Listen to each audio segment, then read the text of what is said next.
You understand what I mean? No. So right now you're using an algorithm to guess what's in the class, right? What's in the image. So Yeah. if you had to throw away the algorithm and then you just randomly select one of the classes, okay? Mm. What would be the accuracy in that case? Um, I have to check out my result. No, no, no, no, no, no. Uh, No, just use your intuition, right? So if you are a person, right, you will always be able to guess the image exactly, and your accuracy will be 100%. Okay. yes. If you guess at random, what will be your accuracy? 50%. No, that's why you think it's a bad performance, because you think that 50% would be your accuracy. In reality, your accuracy will be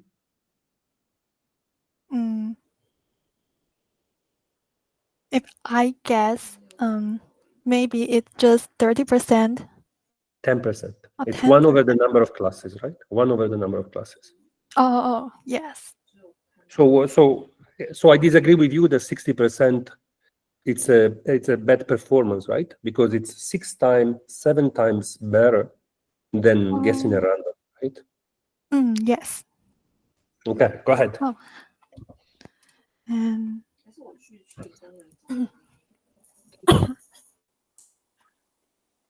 and so the first thing is mostly because it's high in training accuracy but low in testing accuracy.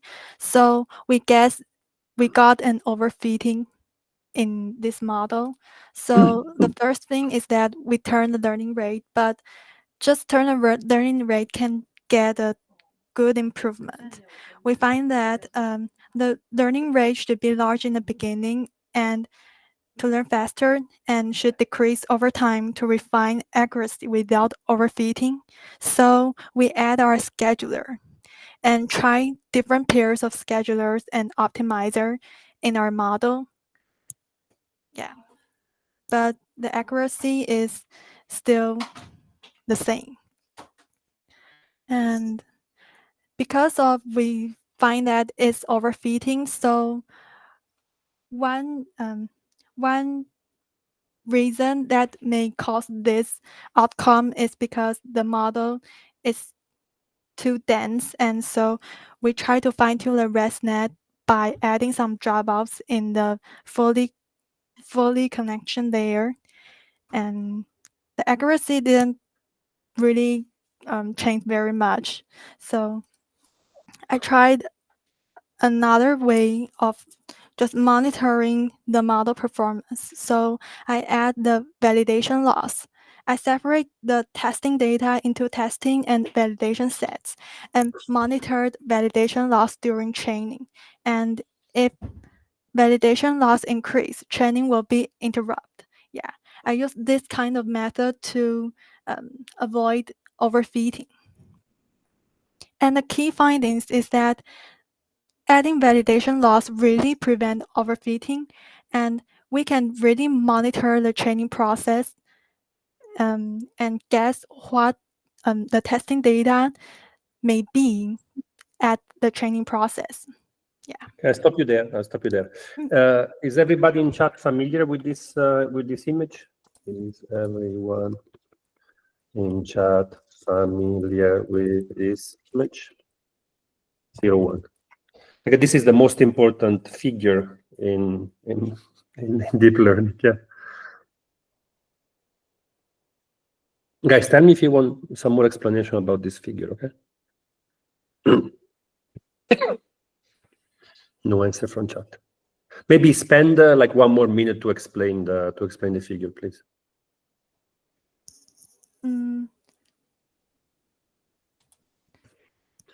So I need to explain this figure. Just in case some people are not familiar with the. Oh, okay. And validation data set is separate from testing data, and testing data will go for training, and validation data will be like the testing data while training. Yeah, so when the validation accuracy is going like overfitting, and we'll let our code to stop training or use some if else to do something else or don't. The final way that I choose is that if the validation accuracy or validation loss becomes worse, then I won't save that model. Yeah. Let me try to add a little bit. So generally, when you train a model, there are two phenomena that happens. At the beginning of training, you are learning the pattern of the data, right? So you have an improvement in the performance because you learn the pattern in the data. And after a certain point, you start to memorize the data set, okay?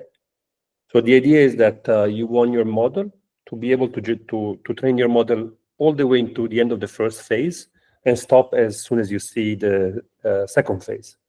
So the first phase of training, you will observe that both the testing and the training accuracy, they are decreasing because the model is learning the true structure of the problem. And so the performance is improving. But when you start memorizing the data set, then the training loss will still go down, but then the testing loss will go up because you are memorizing the training data set. And of course, the elements in the training data set, they are not in the testing data set. So the accuracy goes up. So the figure that she just showed you, it's really the most important figure because whenever you do training, you want to be able to choose the model exactly that learns the problem without learning the data set. And the only way to distinguish this is to sacrifice data, okay? So basically, whatever data is in the validation is in the training data, you sacrifice, let's say, 10% of this in order to find this crossover point between learning and memorizing, okay? And of course, you are reducing, in order to sacrifice this data, you reduce the performance of your learning because you have a smaller data set. But it is so important for you to avoid overfitting, to avoid memorizing the data set, that it's a trade-off that you have to embrace, basically. Okay? Go ahead.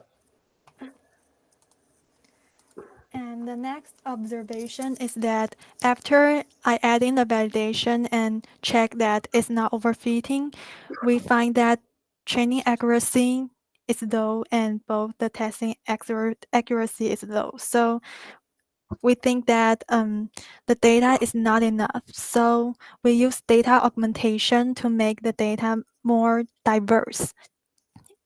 We add by adding adding some like the color, and we try the color, normalize, and horizontal flip and rotation. And the best that we try is the random crop with padding, horizontal flip, and normalization. Yeah. And the accuracy really grows in this way. Good. The observation 3 is that the imbalance accuracy is uneven for like class 3 to class 5 will have the worst accuracy. Yeah. So we try some techniques. One is weighted sampler. It's the way that we address class imbalance in data sets, ensuring that represent with an equal weight while we create the data set. Yeah. But it didn't help. Yeah. So we try another way. It's class weighted loss function. This is put when we calculate the loss function. We let the minority classes to have bigger penalized to ensure the model that is with dominant class won't influence the model that much. Yeah, but it's a bit strange is that you can see on the left is the one that we don't add weighted sampler and weighted loss function. It's better than the right one. Yeah, so we still didn't figure out why this outcome is like this, but yeah, the information that we search is weighted sampler and weighted loss function may help to encounter the imbalanced data set. Yeah, and this is one image, and second image, this is the result while training. It's quite the same, and while yeah, this one, yeah, it's the same, but it's really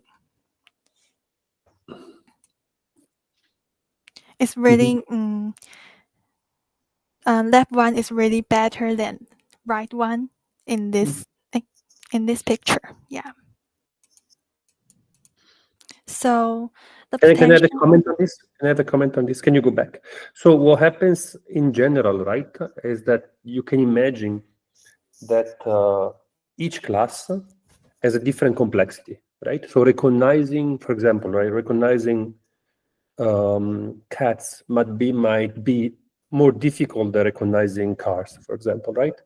So there is a complexity in the task of recognizing one class that that you can only partially resolve with these techniques, right? So I give you this experiment to make you understand that there is a per class complexity, right? So different classes have different complexities, and regardless of your model and regardless of your data set, you cannot avoid this, right? You cannot avoid this. You can imagine an extreme case, right, in which, for example, you have to recognize a specific type of car that was built in a specific year, and that would be one class, and all the other classes are like cats and dogs. So it's clear that recognizing a very specific type of car as a task is much more complex than recognizing cats and dogs in this example. And so the complexity of the task cannot be addressed in any simple way. Okay, that was my comment. Okay. Is that clear? Yeah, it's clear. Go ahead. Okay, and we'll go on our potential and improvements. Because we find that after 20 epochs, which TA write in the requirements, our training loss is our training accuracy is still growing, and both are testing accuracy. So maybe larger epochs we can get a better performance. And the second one is if we use the pre-trained weight of the ResNet 18 instead of a random weight, maybe the performance will become better. And the next one is change another model, because I check up on the internet that there is some other model that is suitable for Cipher 10 that other people use, and maybe it can have a better performance on that. Yeah. And the fourth one is maybe use more training data, because we use data augmentation and it really help us to get a better accuracy. So maybe using more training data will let our accuracy becomes better. And the fifth one is we want to find a reason why the weighted sampler and weighted loss function don't help, and maybe it's have other types of technology or tools that can help this kind of imbalance data set. Yeah. And that's our conclusion is we developed a ResNet 18, and we learned that dynamic learning rates, we can use optimizer with our scheduler to turn our learning rate while we are training. And the second is adding validation loss can monitor the training and also to avoid overfitting. Yeah. And the third one is the value of data augmentation can really improve our accuracy if our data set are limited. And the fourth one is the significance of handling data set of imbalance, just what we talked in the previous slide. And this is our member contribution. Yeah, and I'm the first one. And thank you for listening. Okay, very good. So you had 3 team members, right? Everybody was, so you couldn't find one team member, right? Because you should have been 4, correct? One team member have replied me in email that he has withdrawn this class, and one team member is having presentation abroad. Yeah, so he Okay, can. these are the Yeah. ICML people. Okay, good. Mm. And then next time, please make sure that everybody talks, okay? Because yeah. Oh, Are the other the 2 team members second member have a presentation in Taipei now, and Okay. he just told me this morning. And the third member have become sick. Yeah, so Okay, they're no not problem. proper to talk here. No problem. And did you know the team members before? How was the communication? Just tell me a little bit. I have tried to separate this challenge into several parts, like building a model, fine tuning, and trying different listing different kinds of ways to turn our accuracy better, and Mhm. making the slides and writing report. Yeah, but we have limited time because we get all the members last Friday, and whenever we are trying to have our time to have meeting, yeah, no one replies me, and yeah, so there is some difficult between the negotiating. Yeah. Very good. And then do you mostly interacted online, or do you also meet physically? And with our team members, Yeah. we talk through Messenger, but it's mm, seldom they seldom replies me. Yeah. Very good. Very good. Okay, thank you for sharing your experience. Okay, so let's go. Yeah, very good. Let's see group 2. If group 2 is here, and I saw that I have a message in chat. Dr. Stefano, I haven't found a team member yet. Could I? So, Jen Xuan, you are. Did you just join the class, or why is your name not in the? Why was your name not assigned? Can you tell me? Because I used the private email. I didn't use the school email. Sorry. No, but that's not an issue. No, but just a second. So we have a list of students, right? So if you go to the fill in your information here, right? So there is this. Did you put? Let me just share. Did you put? Or did you put your information here? No, I haven't. So Okay, so put your information there. Then come again. do I need to fill in? Yeah, so fill it in, and then the TA knows that if your name is here, then you will be assigned to a team. Yeah, because basically, yeah, you see, this is how you assign it, right? Then we're gonna have a new challenge that starts Friday, and I'll give you challenge 1, and then you can join that one. Okay. Then I finish now. Okay, good. You can find the link, right? I don't have to share the link, right? You have it. I mean, let me just put it there. Let me just put it in chat. Stop sharing. Yeah, just make sure to join. Yeah, to check Slack every once in a while. I don't know how much you like Slack, but okay. Can the next group come in? Group 2. That's it.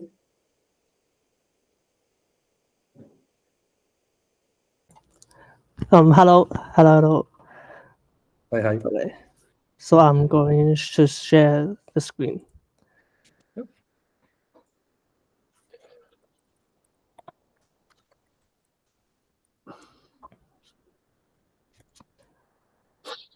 Okay. I like everybody uses the same set of slides, right? Very good. Yeah.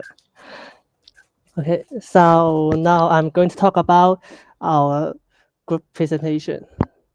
So I'm going to talk about the model setting and the challenge we are encountered, and the other teammate will talk about the observation and the result. Yeah. So we are basically using the Google Colab and some AI tools to finish our the challenge. So we are trying to do with the overfitting. So when we are training the model, and yep. So here's our code, and okay. So in the model, we are using the convolution model and the benchmark model. And the function of the benchmark model is to normalize the input before we input to the convolution model, so to increase the accuracy. And here is the shape after the convolution layer. So you have a bunch of Yep. Okay. So here's some Apple So setting. how many parameters do you have? How many parameters do you have in the network, roughly? How many parameters? Wait. So conv bench. There, 4,000, right? Go up a second. It was yeah, written there. It's in the stat free.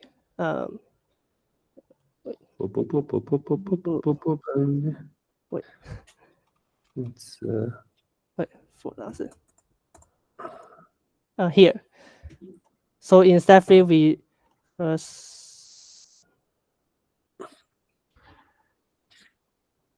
okay. Yeah. You just No, I was asking you the parameters of the network because you created your own network. I just wanted to see how big is the network, right? How many parameters do you have in the network? Okay, so it's Okay. Okay, so go ahead. So when we are training the model, we found out that we may have some overfitting problem. So the method we use is to add the dropout layers to fix this problem. So basically, the dropout layer works when we add a probability in each neuron, so that when each input come into the layer, so there's part of the neuron that don't work. So this part of neuron that don't work. So we can so every neuron in the network will not overuse when so the model will not realize on the single neuron. Can I elaborate on what you said? Okay, so I don't know. Let's see how many people are familiar with Dropbox. Are you familiar with dropout? Question mark 0/1. So basically, can you go back to the slide? Yep. So the idea is that when you do, yeah, there is a raised hand. Do you have a question, Harry? No, Harry, do you have a raised hand? Hey, sorry, could anyone hear my voice? Yeah. Tell us. I'm his team member, and could I add some explanations? Go ahead. Yeah, of course. Yes. So, okay. Please wait. I will share my screen first.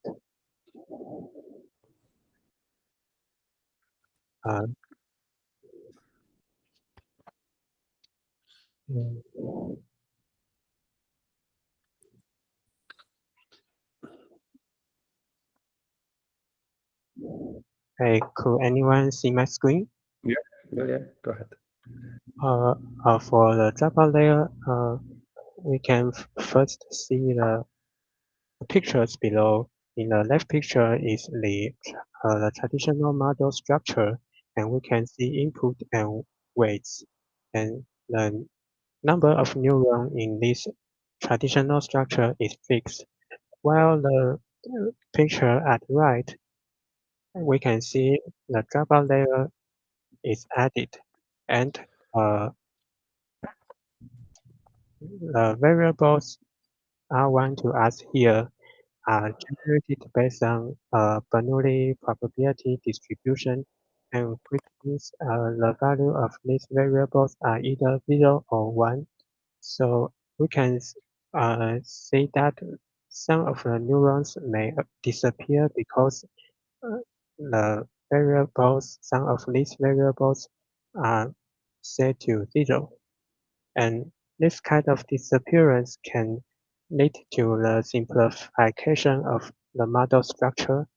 And so at some degree, in some degree, we can avoid overfitting issue.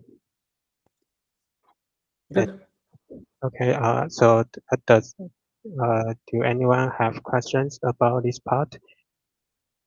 And if not, then I'll continue our sharing. Go ahead. Go ahead. Okay, so next observations, we can see the models trained on imbalanced dataset show model bias when during evaluation process. We show this trend by this heat map. We evaluate those models on each of the class, and our models varied from version 1 to version 10, which are trained on different kind of data loaders. And we can see, for example, the first model here, it shows bias on class 1, and you can see the bar at right shows the difference of accuracy of balanced model and imbalanced model when doing evaluation process. So just to clarify, so what you plot is the difference between the test accuracy of the balanced dataset and the test accuracy of the imbalanced dataset, correct? Yes. Good. Go ahead. Okay, so we show this trend by heat map, and we also want to dig in for more details, and this will be mentioned in the following slides. And we can first see to edit down some details.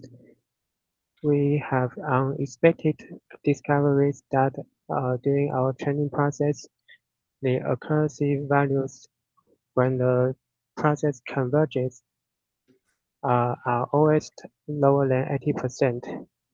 And it is unexpected because we have adopted several ways to enhance the model's performance, include data augmentation because we have limited data set, but the performance is still not expected. So this question. Can you tell people why you have a red band around the test accuracy? Sorry, could you repeat again? So you see that when you plot the test accuracy in this plot, you have a solid red line, and then you have a red light band. Can you explain what you're plotting there? Oh, okay. So the band is drawn based on standard variation of the test accuracy, and you can also see there is a blue band behind the curve of train accuracy. Oh yeah, it's true. It's also there. Yes. So you train multiple times, or you take is this over multiple initialization of the network evaluated? Yeah, it's based on the 10 initializations of the initialization. Okay. Do you want to explain to people why you do multiple initialization of the same network?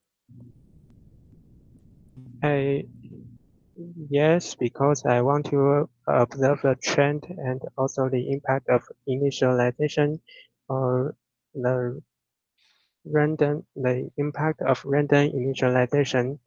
And for the next day, I also want to use default parameters or weights of ResNet 18 to train the model and observe the trend.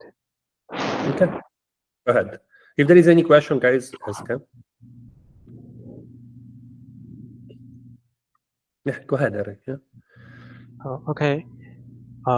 Next, I'll talk about class weighting.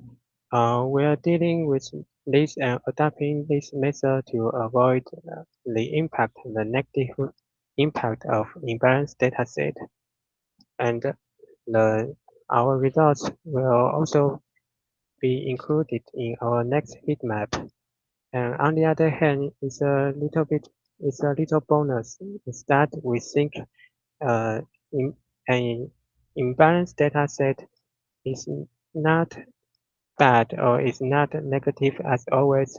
In some conditions, an imbalanced dataset benefit the training process because some images or features in certain categories may be hard to learn. So to deal with this, we can adjust the weight and make the model focus on those categories instead. Correct. And so our conclusion includes 2 points. The first one is dropout layers can be used to avoid overfitting in some degree because it can simplify the model structure. Also, model trained on imbalanced data set show bias in evaluation steps as we can see in the heat map. And class weighting is now adapted to deal with the bias issue. And the above is our presentation. Thank you, everyone. Very good. Can I ask you a little bit about the group composition? How did you guys interact? How many people participated? Group composition. Okay. I was responsible for the training process, and the other 2 members, they have participated in data pre-arrangement, like data augmentation, and also we all discussed while some trends happen through Google Meet. We have online meetings. Yes. Very good. So there was one member that didn't talk today. Is the member here? Was the member? So only 2 members talked today, right? So far? Yes. Yes. What happened to the third member? He doesn't like to talk, or? We have a member who is participating activities abroad. And Another one of those. Okay. yes. Okay. Very good. Very good. That's our report. Yes, thanks. Okay. If you have any question for group 2, otherwise we move to group 3.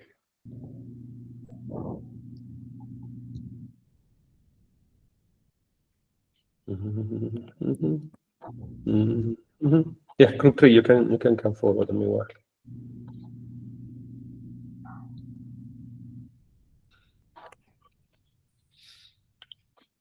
Yeah, group 3, we can go.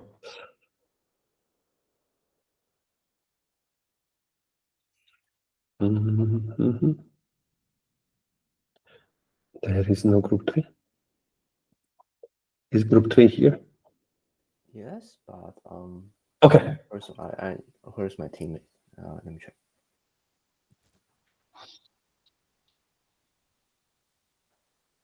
Where's your teammate?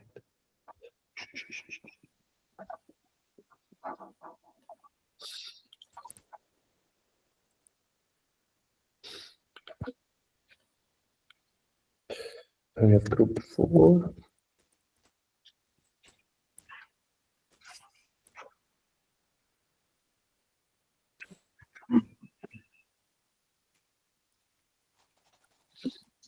Yeah, whenever you're ready, yeah, group 3. Let me check. Okay, so I'll just do the presentation. Go ahead. Let me share.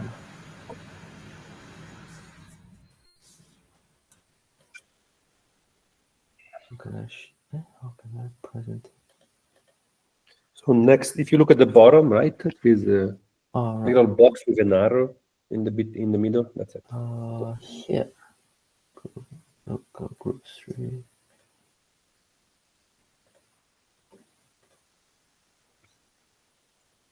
Congratulations. And finally, a slide set which is different than the usual. Go ahead. This guy is advanced. He uses Canva. Look at the animation. Excellent job. Go ahead. Okay.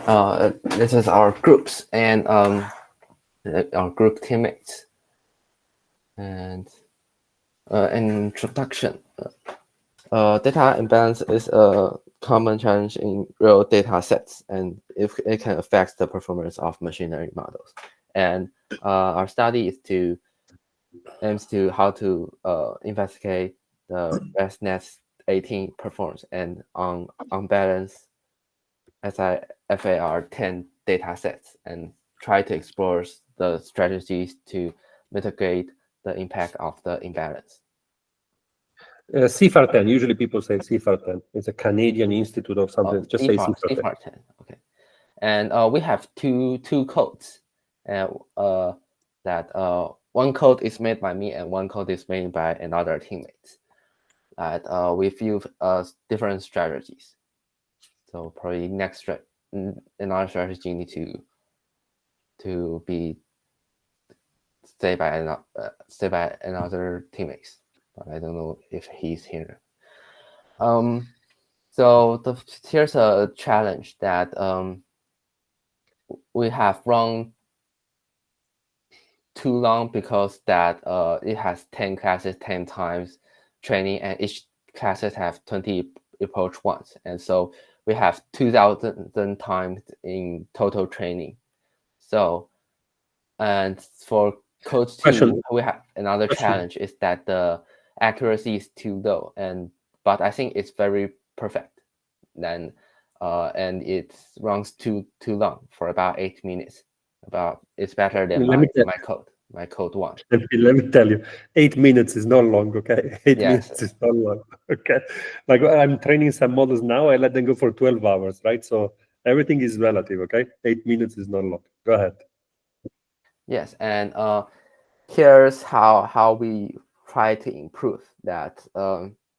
We use some strategies, and then probably I will tell it in my code, because in PT it's not really didn't really say it. And is how we improve it, like use different codes to avoid some probably storage problems or some memory problems. And here's how he improves some codes. And then probably need to share the code. There is a raised hand. Let's see. Go ahead. Lynn. Well, hi. Hi.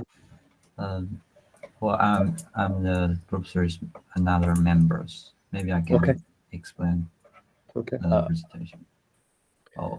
Or maybe you can finish your point when first. I go to code 2, I will. Okay. And here's code 1, and let me open it.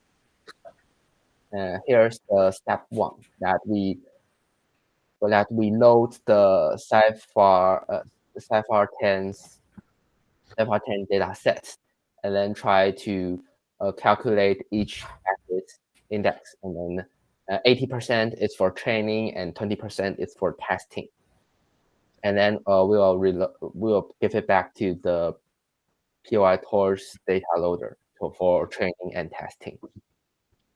And then it comes to step 2. We've defined the ResNet 18 models, and then change it to make it can compare with the to change it that can make it adapt to CIFAR 10's mission. And how we make it is that we use the get ResNet 18th, and then so you just have a dense layer for that. Okay.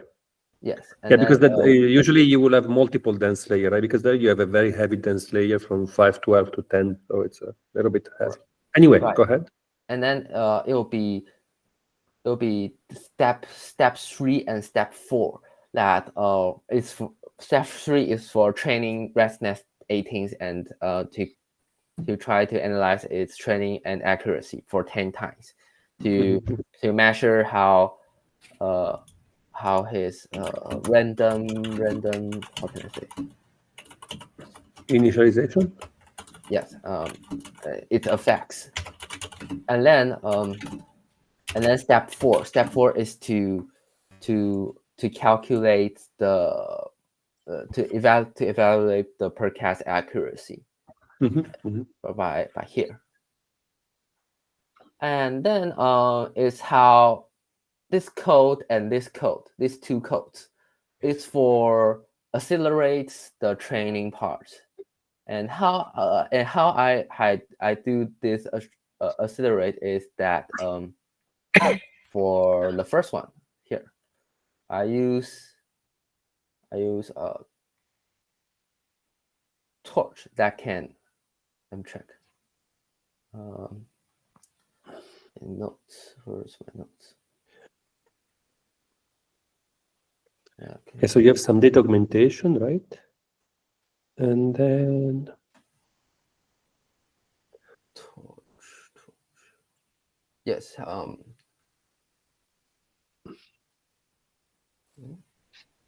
Where I can find my note.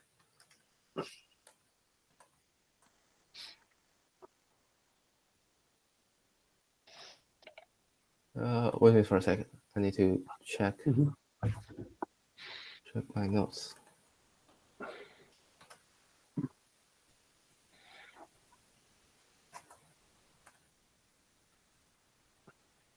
Okay. I write this one is for the later training, because that the CIFAR 10 dataset didn't have bit defined, so we have to ensure that it exists and can give it back to CIFAR 10s. Okay. And yes, and then it'll be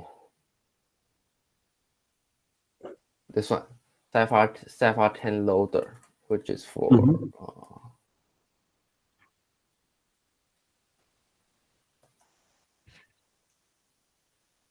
which CIFAR 10 loader is for downloads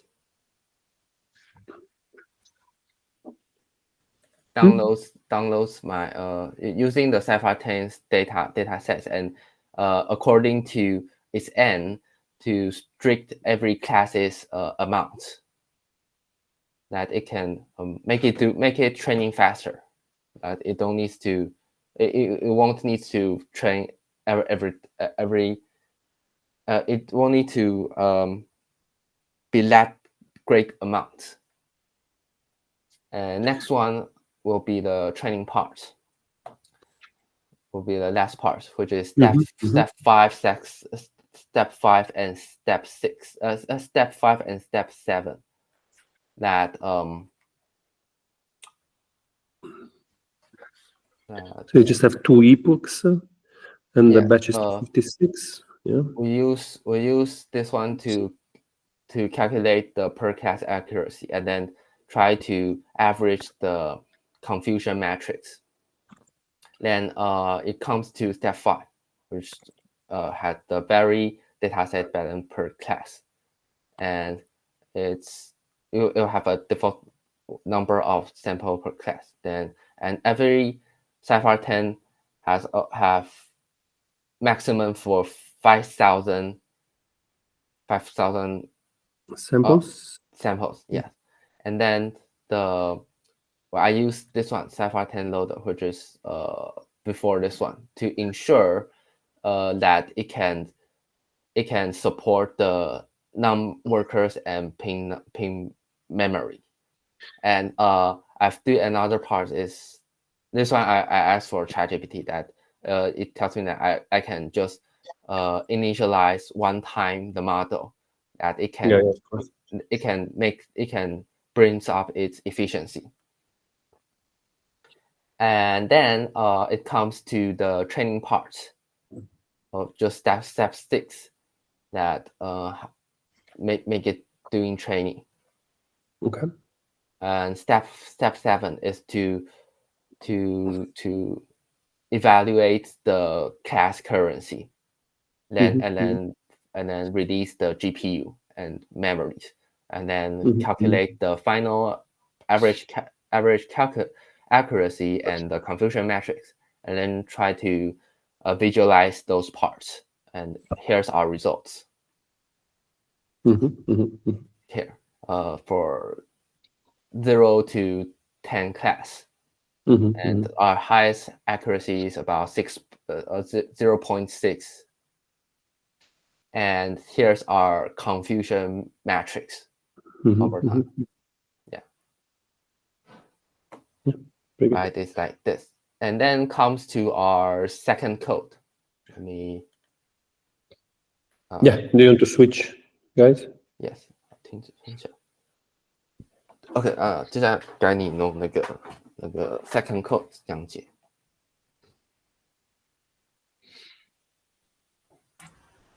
Well. Actually, I didn't write the second. I'm not the second code writer, so I just doing the data analysis.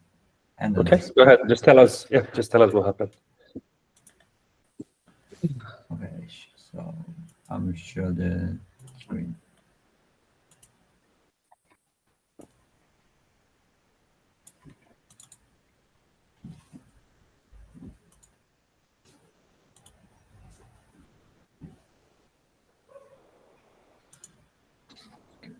Can you guys see the screen? Yes, you can see. That's a read up. Okay, so what I've done is to analyze the imbalance data's plot. So this is the random plot comparison. Well, actually I didn't use his model, the former Tokyo one. So I just built my another models, and I want to mention that, well, the introduction and required us to use the 10 different initialized ways, because they might have some they just want to average the outcome. But because I don't really have the time, so I just trained it one time, and each time have 20 epoch. And we can find that okay, I use this. So we can see the left picture is the imbalance data and trained by the. Okay, I want to mention that because the CFAR 10 training sets only have 6,000 image in each class, so 6,000 times 10, total of 60,000 image. But the introduction required us to use 6,000 to train the image is not practical, because we have to use 10,000 image for the testing, right? So the blue graph is the baseline model that shows shows like this, the accuracies. And the red line is the imbalance model that trained by the 5,000 data, and the others is about 3,100. So we can see that the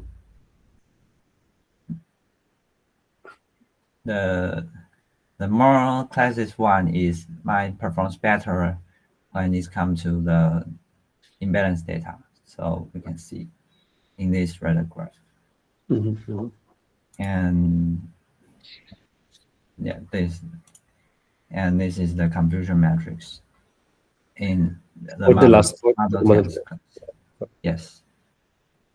And okay, so we want to mitigate the data imbalance problem with class reweighting. So we reweight the loss function by giving the more weight to the fewer training data classes, so that they affect the model more than the before. So the outcome will be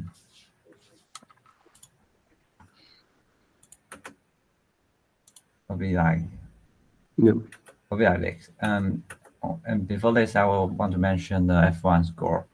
We use the F1 score to demonstrate that the reweight method is better than the before, because this is a good matrix. So F1 if you can explain the F1 score a little bit, that'd be great. Yeah, if you can stop on this slide, explain to people. Yeah, go ahead. So F1 score is a matrix to determine whether the model performs good or not, and it's calculated by the 2 times precision times record rate, and divided by precision plus record rate, and the value will become between 0 and 1, and when you're closer to 1, this means the models performs better, and the precision rate means the true positive rate divided by true positive plus false positive rates, and this is just a formula. So all we have to know is that the bigger the F1 score is, the better model it is. So I mean, yes and no. Just to explain a little bit more about this, right? So the issue is as follows, right? So let's say that your error rate, let's say that you always commit an error, right? So for a certain class, right, you always have accuracy equal to 0. Okay, so you do not know if you cannot distinguish between the two following situations, right? The model never outputs 0, right? Or the model always outputs the wrong label for the 0. Okay, or let's say that you see accuracy equal to 1, and you do not know if you achieve accuracy 1 for a certain class, because the model always outputs 0, right? So you have these two extremes, right? When you have a model that never outputs a certain label, and the model that always outputs a certain label. And these two type of error, they are like the type 1 error and the type 2 error, right? So that's why you need to distinguish between true positive and false negatives, right? So you have to distinguish which error are you making, right? And so these two measures are on, let's say, are you usually represent as an ROC, right? Like as a area under the curve type of the representation, but this representation is 2-dimensional, right? You want to know that type 1 error and type 2 error rates, and this is not very easy to look at because it's a 2-dimensional stuff. So what you do is that you try to compile them into one, and what you use is this F1 score. Okay. Yes, just like the professor says. So go ahead. This measures can better to make us understand the model's performance, and this is the outcome. So the baseline models perform the 0.7293 F1 score, and the method one that we didn't rewrite the loss function performs like this. Well, the XY means the model version, and the blue line is the before model, and the red line is the model that we use the rewrite method. So we can see that it did perform a little bit better than before, but I don't really think it's quite very different, because the training data set, it didn't really have a huge difference, like 5,000 and 3,100. I don't think it's really a big difference. So that's it, and that's all about the presentation. Thank you. Good. Yeah, can you guys tell me a little bit about the dynamics of the group, right? So you had 4 students, right? Can you tell me a little bit about the dynamics of the group? Okay, so we have 2 people. We have 3 people to write the code and 1 people to summarize the slides. And yeah, we have two people write the code, 2 people summarize the slide. I think that the people that wrote the slide, they all wrote their own. The people that wrote the code, they all wrote their own code, right? Did they cooperate in writing the code? Why did you need 3 versions of the code? We have, because we have 2 parts of our code, like the 你可以把那个 PPT 弄到那个有点像网状图的那一页吗？对，就这个。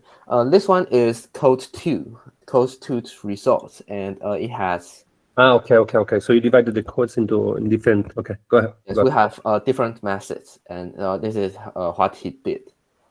And his accuracy is about 0.7. And what I've done is do another way to do it. Yeah. Very good. So did you guys meet 2 people doing the code, and 1 people doing the slides, and 1 people doing the data analysis and part of the presentation, right? Very good. Did you guys meet in person? Did you guys only meet online? How did you guys cooperate? We've create a chat room in online. Yeah, of course. And did you guys know each other before, or was it the first time that you worked together? First time. Very good. Very good. Okay, nice.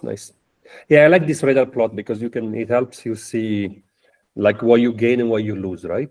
Because you can see that you can, like the model can do better in some instances, but it does worse in some others. Okay, very good, guys. Okay, group 4. Sorry, guys. Group 4. Are you guys here? Yes. Very good. Go ahead, group 4. Tell me everything.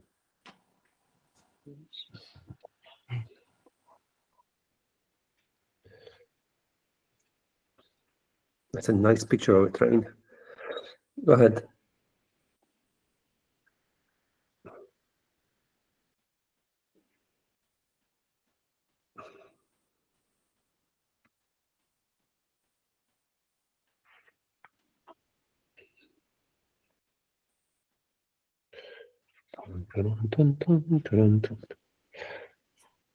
Can anyone see my screen? Okay. Okay, hey everyone. We are group 4, and here's our member list.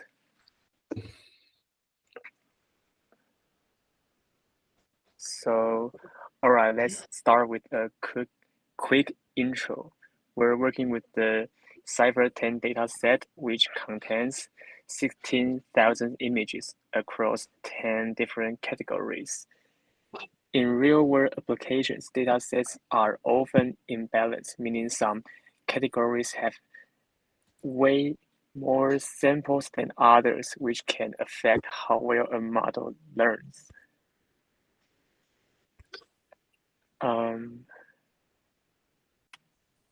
So next part is our objective.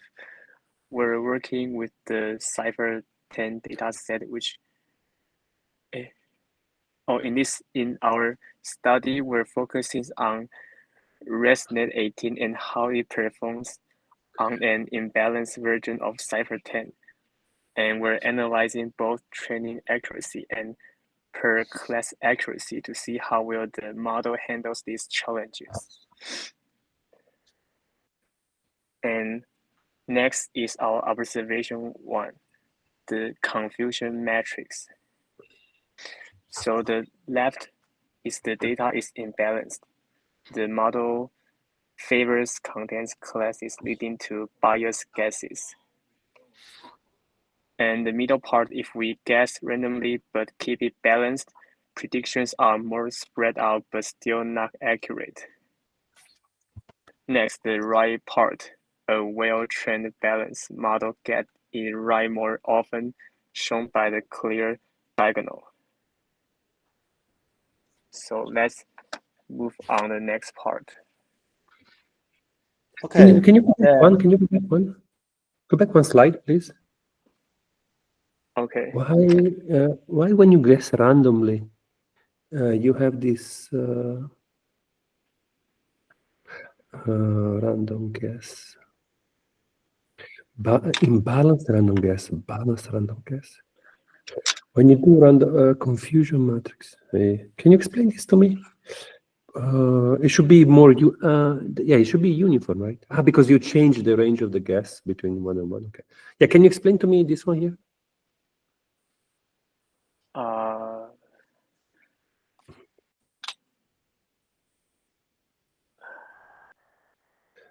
So I understand that, for example, right? In the first image to the left, right? So your favorite class is class 6, right? Correct? And so you have more correct guesses because if you guess randomly, uniformly over the classes, then you are most often than not right on class 6. Is that correct?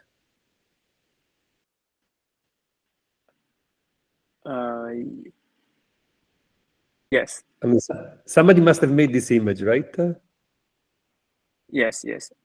Our teammate who. Yes. Yeah, maybe you did can. It. Yeah, maybe you can explain to me what happened. What do you mean by balanced random guess? Yeah, go ahead. Can you tell me the distribution that you use for the balanced random guess?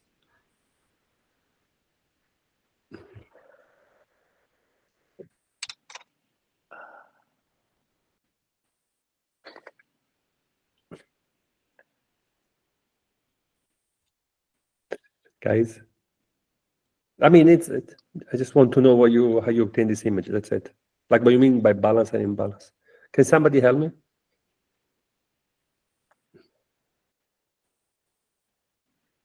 Okay, just go ahead then. Go ahead, no problem.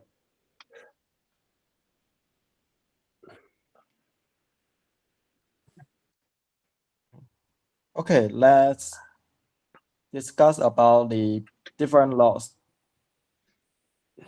impact on the imbalance case and confusion matrix. We use heat map to directly show the distribution. Then we can infer that the class balance laws does similarly to weighted cross entropy laws. Next page. Okay, then here we visualize the heat maps by distribution plots. Then we can see the results. Next page. But wait. What's the difference between these are the different classes? Can you go back? So how are the different rows different? These differences are from different imbalance cases. Okay, go ahead. Following the sequence of the Cypher 10 class. So next page. Here are just the result maps. Okay, next page. 369, exactly. And this is the 10. Okay, good. Okay. Then next part.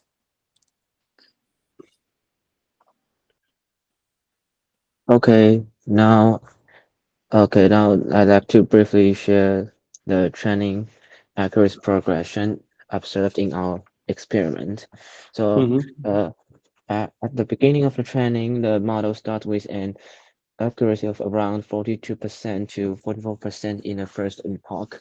And as the training progresses, accuracy steadily improves, reaching approximately 92% to 93% by the 10th epoch. Okay, in our final experiment, where the model was trained for 20 epochs, we observed that the accuracy reached 100% by epoch 18. This suggests potential overfitting, as the model may have started memorizing the training data rather than generalizing well. Correct. So these results highlight the importance of monitoring training performance and adjusting training duration to balance accuracy and generalization. Next. Okay, so the next one is I'd like to discuss the confusion matrices and what they reveal about our model's classification performance. Okay, these matrices represent how well the model classifies data across 10 different classes.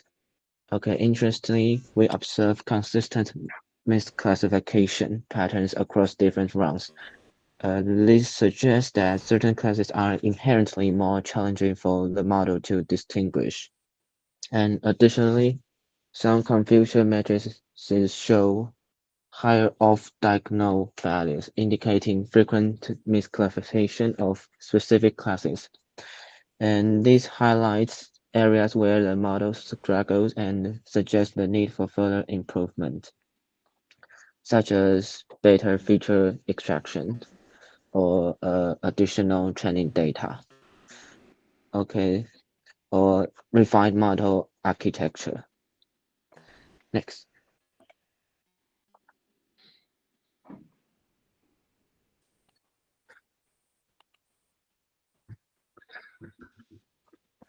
Go ahead. Then after that, we read the message in chat. Yeah, go ahead. Okay. So I'd like to share some insights into the training accuracy trends observing our experiment. So in the 10 epoch rounds, we see a steady and smooth improvement in training accuracy across epochs. The accuracy plateaus around 92%. Okay, so indicating that the model has effectively learned the most of the patterns in the data set. However, in the 20 epoch round, accuracy surpassed 99% by epoch 14 and reaches 100%. So this is a clear sign of overfitting. Next.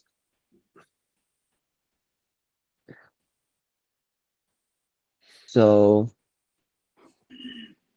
I'd like to discuss an important observation from our confusion matrix, class imbalance, and misclassification patterns. We found that some classes are misclassified more frequently than others. And some classes may share similar features, making it hard to distinguish. And certain categories may have lower representation in our data set, providing fewer samples for the model to learn from. And thirdly, overlapping feature distribution among different classes could contribute to classification errors. Next. So I'd like to discuss the impact of longer training on our model's performance. So the final confusion matrix still shows some misclassification, but overall the model has improved in recognizing certain classes. And next. So here's our conclusion. So variations in dataset contribution can challenge model performance, leading to imbalance in classification. So to address this, we explored weight loss functions, which help mitigate this imbalance. However, fine-tuning is crucial to achieving optimal result. So looking ahead, future works will focus on experimenting with advanced loss functions and data augmentation technique to further enhance model performance. Okay, thank you. So here you didn't use any testing data to check the overfitting, no? We didn't do that.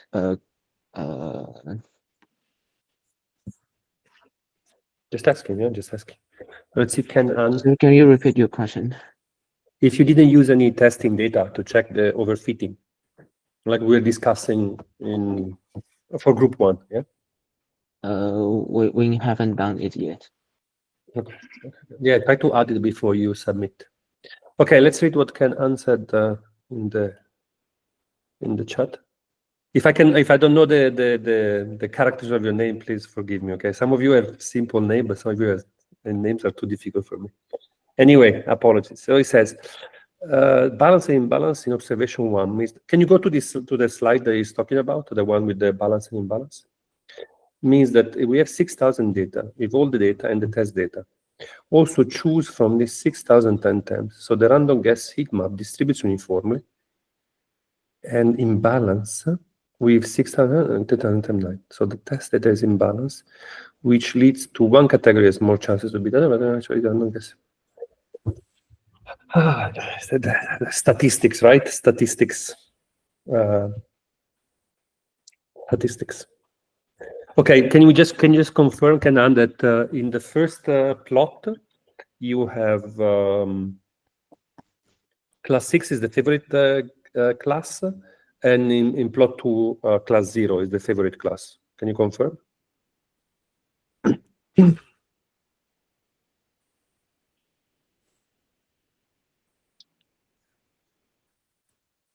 So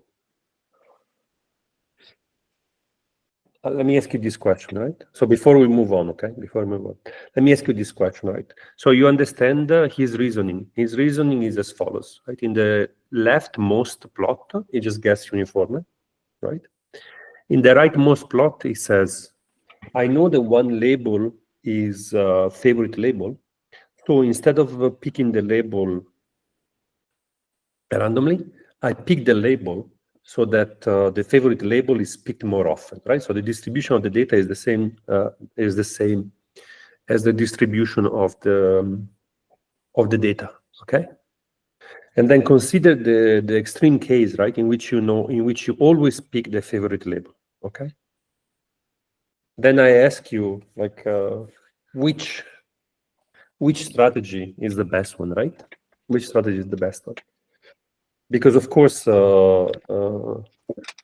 you introduce, if you favorite one class, right, you're introducing also a lot of errors that like a random behavior that you're not fully controlling, right? So yeah, so this goes back to the discussion we were having regarding the F1 score, type 1 and type 2 errors. Yeah, try to understand which among the random predictors is the best predictor. I will argue that, yeah, there are different statistical properties for these 3 different predictors, and in order to compare them, right, you really need to do an analysis on the ROC plot, right? ROC plot. See if I can find a very quick ROC plot explanation.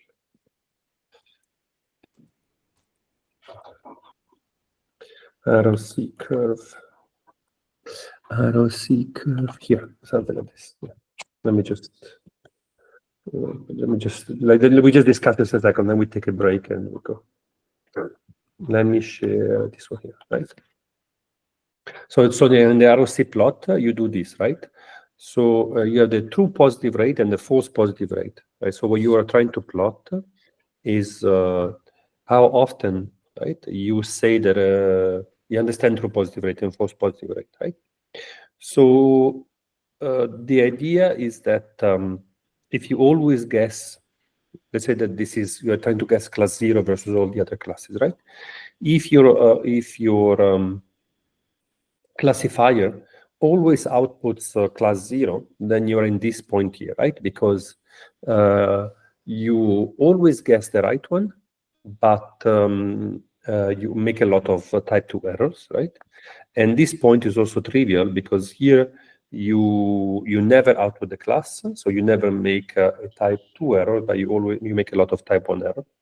So what we're seeing in the plot before is this one here, right? If you randomly guess, right, by changing the probability of the favorite class, you will move along this line. Okay, so here you pick a point and you randomly select a class with the probability, and it's clear that you can move along this line.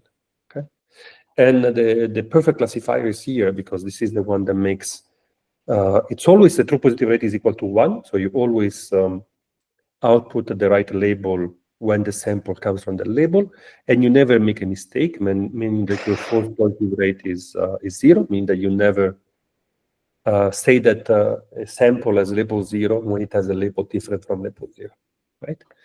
And then, yeah, so then you see how for each of these points, you get two coordinates, like a true positive rate and a false positive rate, and you can convert this to the F1 score. Right? So the F1 score measures how you move in this direction, right, toward the perfect classifier. Okay, good. Guys, let's take a little break. Let's take a little break. I'll pause this one here, right? Let's take a little break. Let's say, should we do 5 minutes? Yeah, let's take a 5 minutes break, and then I'll present the slides that I posted in Slack very quickly. If you want to go through the slides by yourself, you go through the slides by yourself. Otherwise, we go them together pretty quickly, no more than 20 minutes, something like that. And then Friday, we'll open the link for submitting the report for Challenge 0.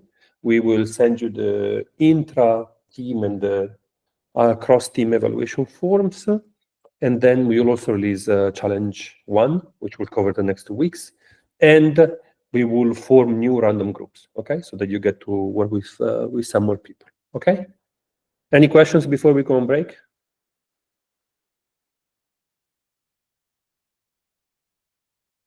Okay, good. So it's now it's 50, it's 45. Let's meet at 50. We do 20 minutes of slides and then we're done for the day. Okay, see you later. Go drink some and go walk a little bit.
Okay, guys, let's do a little bit of frontal teaching. As I said, you don't need to stay. We'll record the lecture. And then after the lecture is recorded, we'll also post online. So don't feel compelled to stay for this part of the class. And let's go with the lecture one from this set of slides. We're very thankful to our friend at Harvard, so we don't need to prepare many slides that will just duplicate the knowledge, right? So just a very nice, this is the first set of slides of the class, right? So it's a very, it's an overview of the approach, right? And yeah, there are some philosophical slides, meaning like what is the framework under which machine learning and deep learning operates. And I'll try to go through them a little bit quickly, but it will be clear to you what we are doing. And if it's a little bit redundant, you can come back in 10 minutes and maybe we'll do something more. Again, this is mostly for the people that didn't take machine learning before and they just want a quick introduction. Okay, so the idea is that if you do traditional programming, then the idea is that you will be the architect that generates the relationship between input and output. But in machine learning, the idea is that you will be given a set of desired input and outputs, right? So this will be your input features and then your label. And then there will be a machinery, right, that will produce an algorithm that, given new inputs, will produce some new outputs. So you see that before there is the idea that the intelligence was in the way in which the program was written. But here, the intelligence goes in the machinery that writes the program, right? And this is something that you experience very well also when you use Copilot, right? So somebody train a machine to give you a learned program. Now, here is another classical division between separation in machine learning, and this is the difference between supervised and unsupervised learning. Supervised learning is what you did for challenge 0, so you're given an input and an output pair. So for each sample in input, you're also given an answer. Let's say you're given an identity, and you have to recover this mapping. Whether you could have an unsupervised learning approach in which you're just given data and you are trying to find pattern in the data, find association in the data that you are generally not aware of. Okay. So what are the building blocks of supervised machine learning? So the idea is that first you have to get labeled data. In our case was image classification. So somebody went out and collected a large number of images and they spent some energy in labeling the data. Okay? So as you can imagine, the source of labeled data is usually very expensive and there is a lot of energy that has to be expended in order to collect labeled data. Once you have collected labeled data, then you will select a model. In our case was ResNet 18. So it was a combination of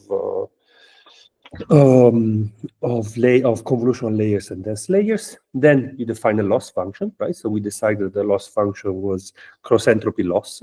So we had a smooth differentiable function that we could convert into a prediction for the label. And then we had an algorithm that minimized the loss. And in the case for this week, some of you used stochastic gradient descent, also known as SGD.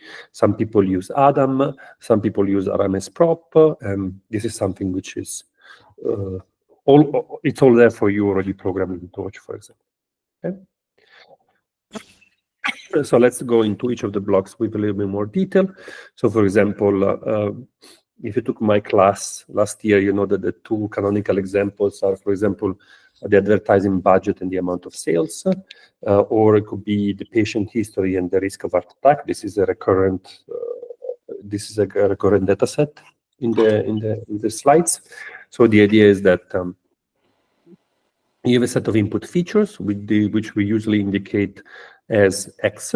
So X1 to XP will iterate over the different entries in the dataset. So the P index iterate over the rows of the dataset. And for each of the P indexes, you will have let's say, a J index, which are the different features, right? So for example, in this case, this will iterate over the different rows of the dataset, and the columns will be the advertising budget for the different media, right?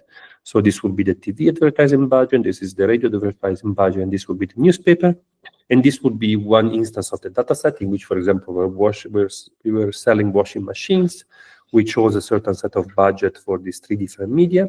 And then we have a label, which is our Y label, which is our the label that we want to predict. And this is our amount of sales.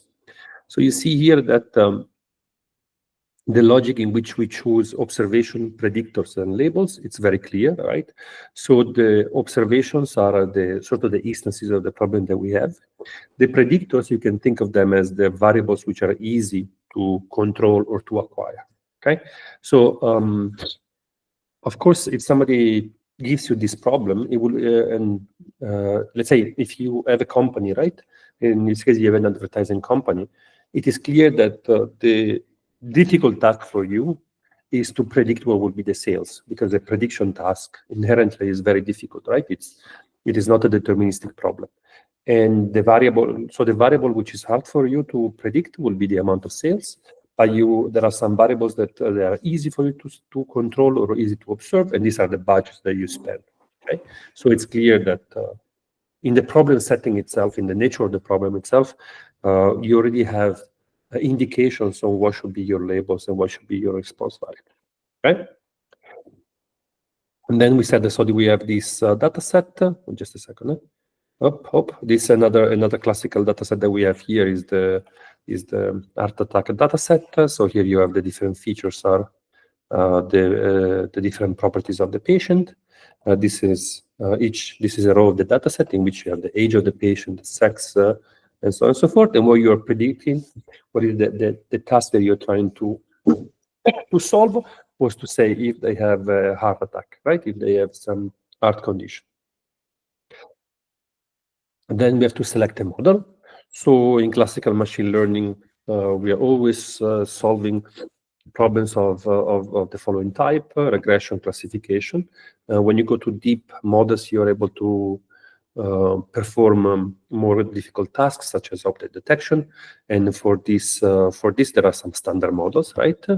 For example, deep neural networks or kernels and so on and so forth. And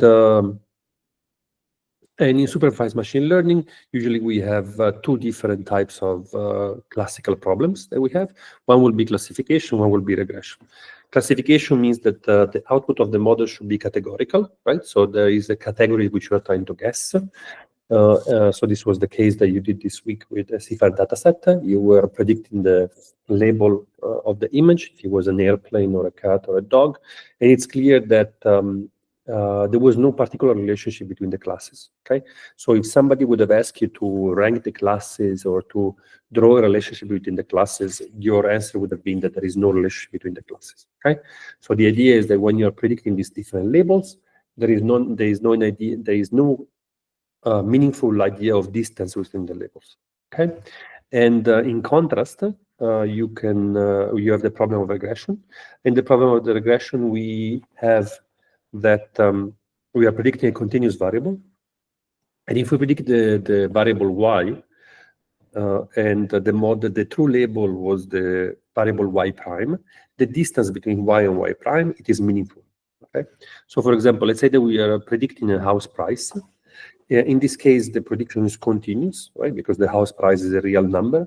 And if we predict that the house was $250 and the actual price was $230, then there is a meaningful idea of a margin of the error, right? So the 30K difference in the price of the house that was present in our prediction is meaningful, meaning that we can measure the error, and that serves as a measure of performance of the prediction. Very good. So remember these 2. Then here we define the loss. Again, the loss is related to the task, whether it was, for example, regression or classification. In this case, this week you did classification, so you chose the binary cross entropy as loss, which is a way of measuring the accuracy in predicting a certain class. If you were predicting the house price, then you will take the mean square error, because the difference between the prediction and the true value is a continuous variable over which you can define a mean square error loss. And yeah, and there are many, many different losses, right? So a categorical cross entropy, hinge loss, and so on and so forth. Okay. One example is linear regression. So this is a classical machine learning task. So what you use is you use a simple linear predictor where your output label y is bx plus b0, and this will produce a y hat. And so that the error that you produce is y minus y hat square. So it's the MSE loss between the true value and the prediction, and you can interpret the loss function as follows. So these are the points on the data set, the blue one, and what you're trying to find is the best linear predictor that interpolates this point, and the error that you commit is the magnitude of the vector between the closest point on the line and the dataset point. And what you do is that you accumulate this error over all the points in the dataset, and you try to minimize the error. Very good. And another example will be a binary cross entropy. So in this case, for example, we are doing logistic regression. So the data that we have takes value only 0 and 1. So we have two categories, category 0 and category 1. And the loss function that we choose is the cross entropy loss. So what we do is as follows. Our model also outputs a prediction whether the label is most likely to belong to label 0, so that 1 minus pi is the probability that you belong to label 1. And we multiply this probability by the true label of the data, which was either 0 or 1. So you see that what you are doing here is that we're taking all the points in the data set. We log the prediction of the model in terms of class membership, and we multiply this by the true label. So for example, if our model was very sure that our label was 0, then this pi will be very large. And if the actual label yi was 1, then this will have a large contribution to the loss, right? Because we predicted we had a large confidence that the label was 0, but the actual label was 1, so this number is going to be large. On the other hand, if you have a large confidence that the label was 1 and the actual label was 0, then we have a large contribution to the loss. Okay, so it's clear that the cross entropy loss, it's a smooth, continuous differentiable function, which penalizes the confidence with which the model predicts a certain data. Very good. And then when we have to minimize this loss function, what we usually use is gradient descent. Okay, so there is this idea that we will simply take the derivative of the function with respect to the model parameters, and then we will just take a step in the direction of the descending direction of the gradient, and we will update the model, and we repeat this. Okay, of course, this is a greedy algorithm which has many flaws and can get stuck in local minima and so on and so forth, but the algorithm is so general and so powerful that usually outperform all other approaches. And other approaches that you might consider will be, for example, brute force.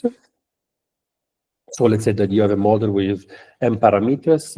You decide to try all the possible values for this parameter within a certain precision. And this is, of course, very computationally intensive. Very rarely, once in a blue moon, you have an exact solution, meaning that you set this derivative to 0 and you have an analytical solution of the values for which the gradient is equal to 0, or you use this gradient approach in which you follow the descending direction of the gradient, and this will be your gradient descent. Okay, so if you have a brute force optimization, for example, it's something that you can do with very small models, right? So you can look at the derivative of the gradient with respect to one of the parameters and find the minimum. Or what you can do is the following approach. Oh, just a second, guys. I don't know, the scrolling is... okay, lost track of the scrolling. Okay, so we said brute force, you try all the parameters. You do this for every combination of parameters. So this is, of course, it's very computationally expensive, and the alternative is, of course, gradient descent, right? So you just start from the initial random point, you try to follow the descending direction of the gradient. In doing so, you might go throughout a certain route in the parameter space, which is maybe meandering and very long. But again, this can be usually done in a computationally efficient manner. And of course, you can get stuck in one of the local minima. The algorithm is very robust. Very good. Okay, now that we have done the quickest of introduction, we can describe we can move to deep neural network. The beginning of deep neural network, conceptually and also historically, are as follows. So we say that the simplest predictor that we can produce is a linear predictor. So we say that the label Y, it's a linear combination of the input. If we want to turn this prediction into a probability, right? So if we want our model to output a probability space, like a probability that a certain label is true, what we do is we do this this transformation, right? So this sort of this sigmoid transformation. So we take this to be 1/1 plus e to the minus h1, right? So when we do this transformation, we are creating a sigmoid, right? So this h1 will go between minus infinity and plus infinity. And when you put this object inside here, you go between 0 and 1. So you have changed the range of your label from minus infinity to plus infinity to 0 and to plus 1. And then what you can do is that you can have a loss function, as we said, the binary cross entropy loss, in which you calculate how well your prediction matches the actual labels. Okay, this was step one. And now let's say that you want to have you have multiple input labels, so you want to have multiple losses, so you repeat this multiple times.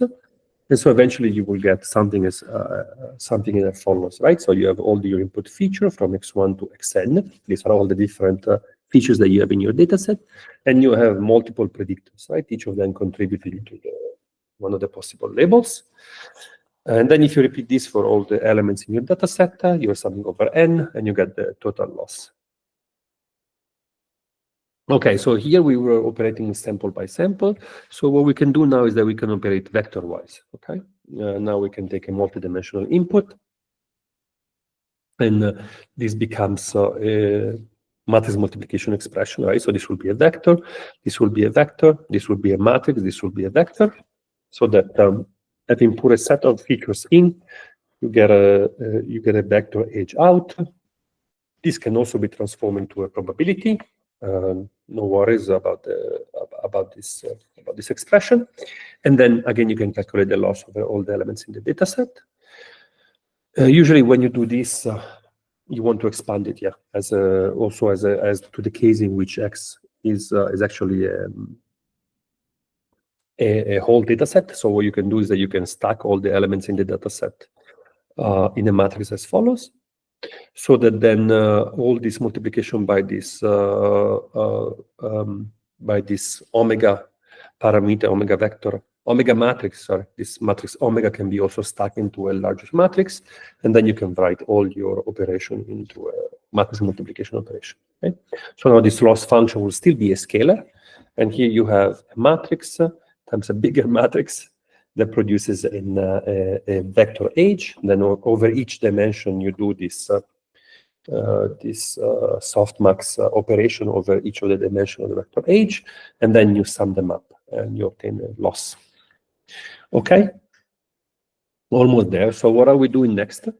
We see that this transformation from the linear space to the 0-1 space to this sigmoid operation can applied element-wise to the vector can be sort of represented in this way, right?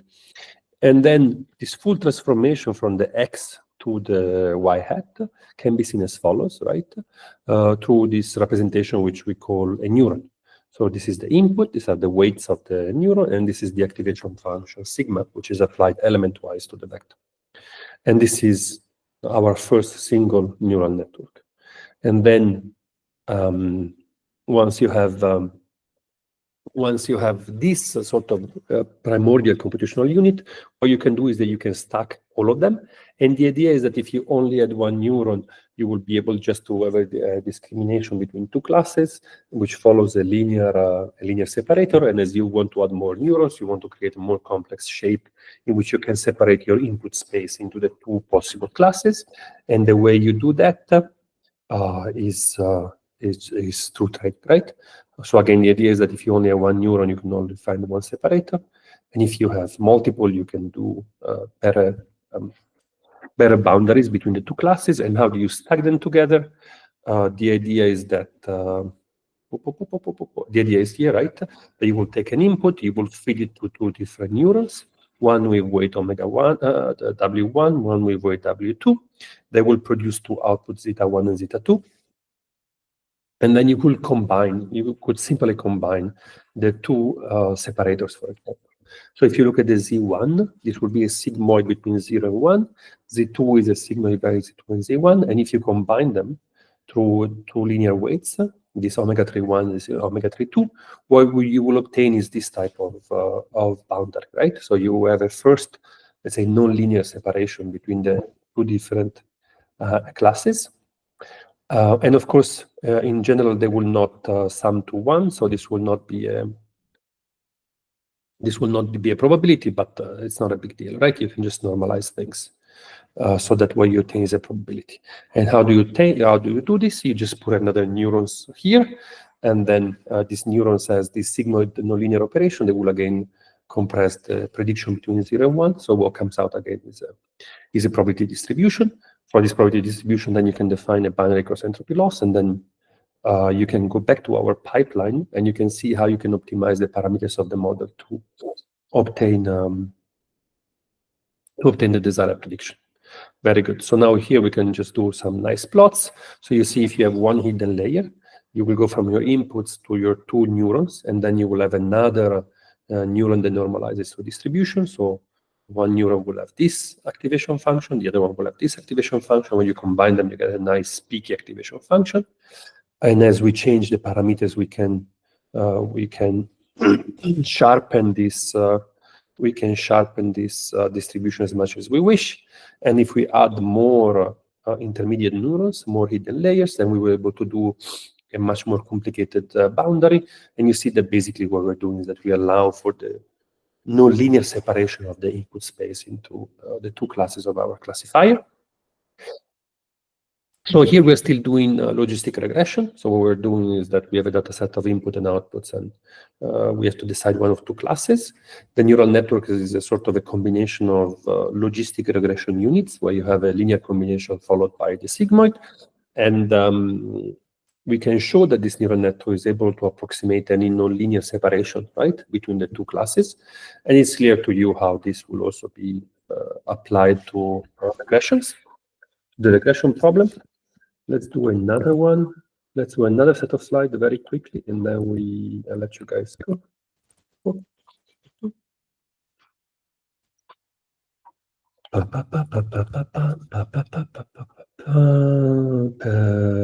Full screen mode. And I'll go back to my presentation and I share this full screen mode. Okay, share, it should be correct. The sharing started, guys? Good, starting now. Okay, let's see the anatomy of a neural network. So what we saw before is the idea that we have this computational unit that will be in general a nonlinear activation function, which is our x, followed by an affine function, right? For the affine function, we take our vector x, we multiply it by omega, and we add what is called the bias b, and the omega, the W matrix is referred to as the weight. This plot is very nice because basically it is there is almost this civil engineering approach to machine learning, right, and to deep learning. So basically the idea is that you have these building blocks, and depending on how you manipulate these building blocks, you can build bigger and bigger architectures, so that as the problem grows bigger, then people really have this type of civil engineering, mechanical engineering type of approach, where they know which type of block will go best in constructing this large architecture, right? So what we saw so far is the perceptron. Then I don't want to bore you, but basically this is a deep forward network, right? Then you can have a variation autoencoder, the noise. These are just names for you, right? So don't worry about it now. But the idea is that somebody will give you a stack of these building blocks. Then what you will do them is that you will put them in different layers, right? And you will choose a certain width of the layers. Depending on the width of the layers, you'll be able to place a different amount of neurons. And the architecture that you build will go from a certain number of inputs to a certain number of outputs. So for example, this could be an image and the output could be the class of the image plus, I don't know, some depth perception. And this will be expressed as a combination of smaller network. And you see that people call this a zoo, right? So even if you go to Torch, right, then you have the neural network zoo from which you can pull some pre-trained model. And the nomenclature that we use is the following, right? So we have an input layer, and we have a certain set of output layers, and then we have a certain set of hidden layers, and then we will have an output layer. And the idea is that each layer will be characterized by the following. So of course, the input layer, the dimensions are fixed. Then you will say how many nodes are in each layer, and how many layers we have. And this will be a first very rough description of the network. And then we will have to produce an output, and we want to know which type of output we have, if the output is for classification, for prediction, or some other type of mask. And then we want to define a loss, and the loss will tell you how do you measure the predicted label versus the true label. And once you do that, you will apply SGD, and you will optimize the parameters of the network with respect to this loss and this set of parameters that describe the network. So activation functions. So by activation function, we mean this function f, which provides a nonlinearity. And the role of this f is to provide the richness of expression.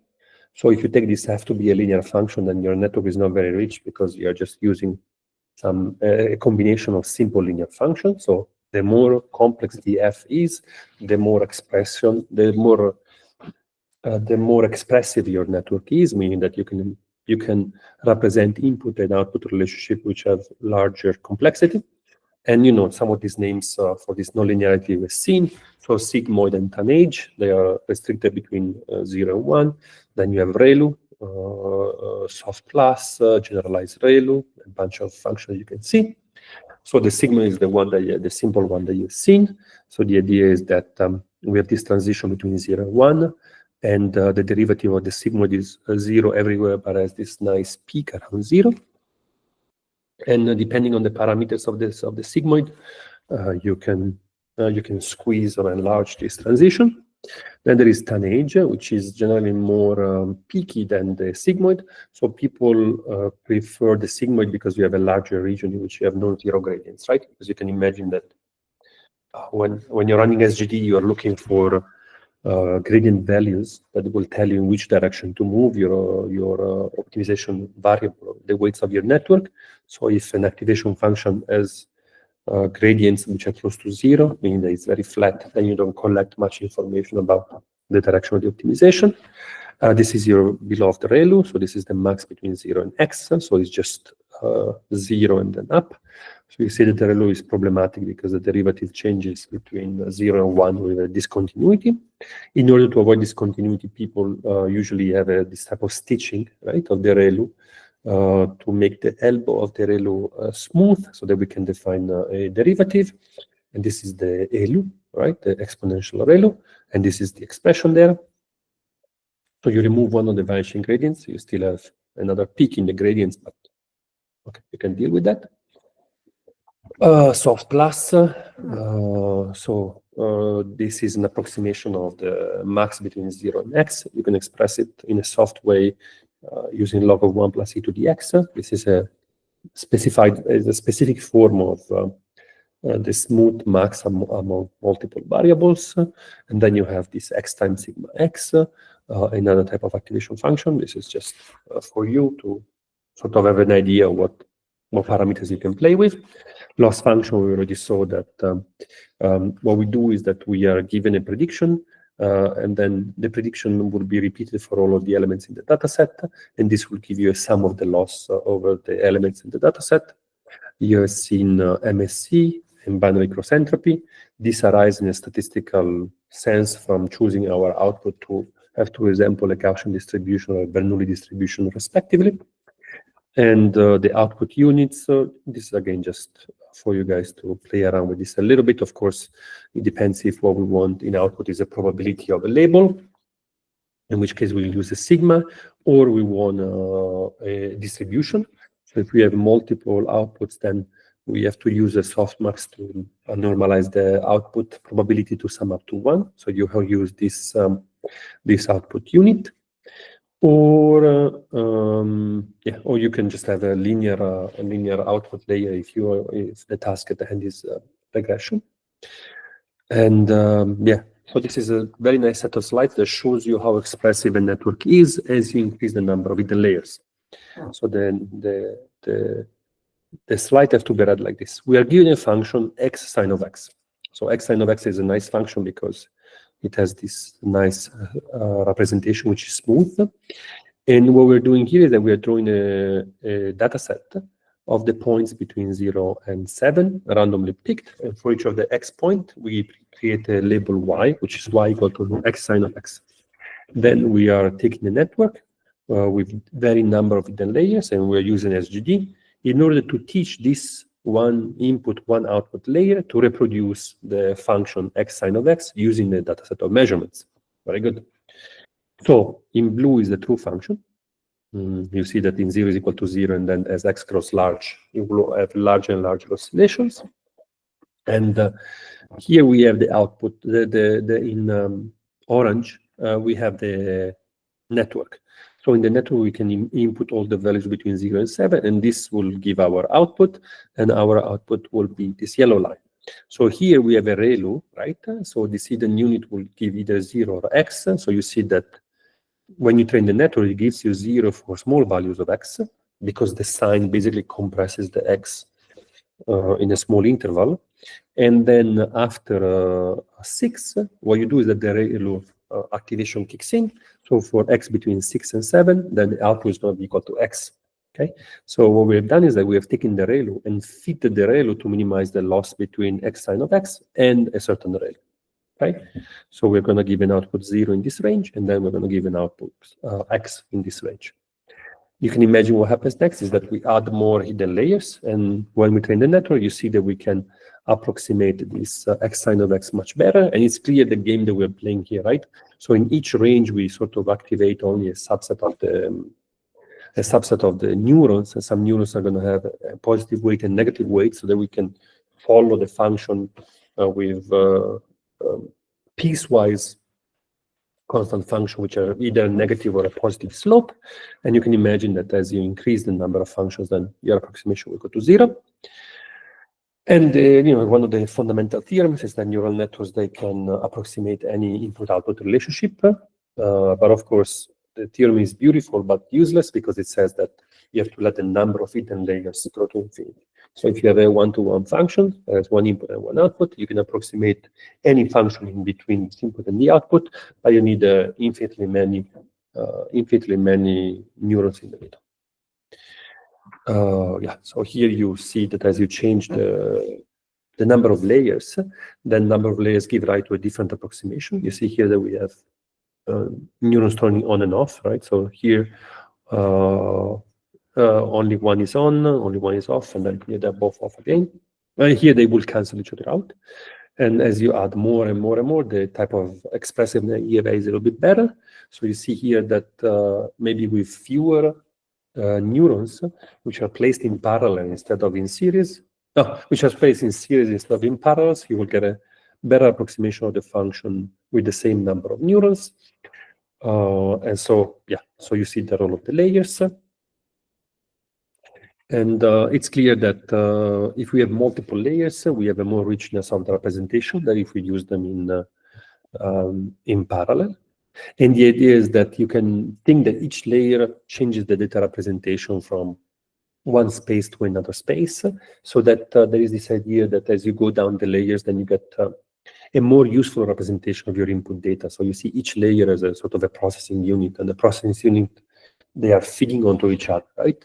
And the example that people usually do is that if you have a data set of points and you want to classify them according to the distance from the center, for example, the idea is that you input the data in the Cartesian coordinate, and after a few layers, the network will learn that the best representation of the data is a polar representation using polar coordinates, right?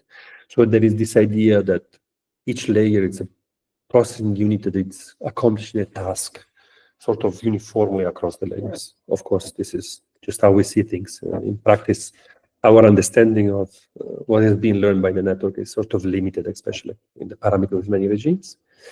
Yeah, and this is indeed what you can show, right? That the network will learn a useful representation. And this is the classical case that people give with convolutional networks, right? So the idea is that you have an image, you divide the image into the 3 channels. So these are the 3 channels of the RGB. And then each layer will learn a certain feature representation. So let's say you have one convolutional layer that will learn, for example, shadows, the other one that will learn highlights, and then one that will learn edges. And then you will combine the representation until eventually you get to some features which are uniquely useful for representing cars, people, or animals, right? So for example, you can imagine that deep in the network, you have a neuron which indicates whether the object has eyes or not, right? So the car will not rely on this neuron for the car class will count on a negative output for this neuron, where the person and animal will count on a positive representation of this neuron, and yeah, various type of interpretation. Okay? And yeah, so this is the another classical paper, right? Goodfellow 2017, and here what they were doing is that they were sort of showing that network with multiple layers, they do better. They are more efficient than shallow network with very few layers. So here they want to show that a convolutional network with 11 layers will perform over a convolutional network with 3 layers, and it will do much better than a fully connected layers as the number of parameters increases, right? So here you have convolutional networks, very few parameters, you can already have a very good accuracy. And then deep neural networks only kick in when you have a large number of parameters, because deep neural networks, fully connected neural networks, they have a lot of connections, so they need a lot of parameters. Convolutional networks, they have fewer parameters. We're going to see this later. And so there is this idea that you have better performance with a deeper network than with shallow network. And yeah, so this is it. Okay, this is it for today. So a very light introduction of the first architecture of the deep neural networks, and then yeah, then we'll continue next time with some more complicated architecture. Okay, if you have any questions, let me know now. Otherwise, we stop class here. And as I said, Friday we assign a new challenge and the new groups. Okay, I stop the recording so you can ask without fear of being recorded.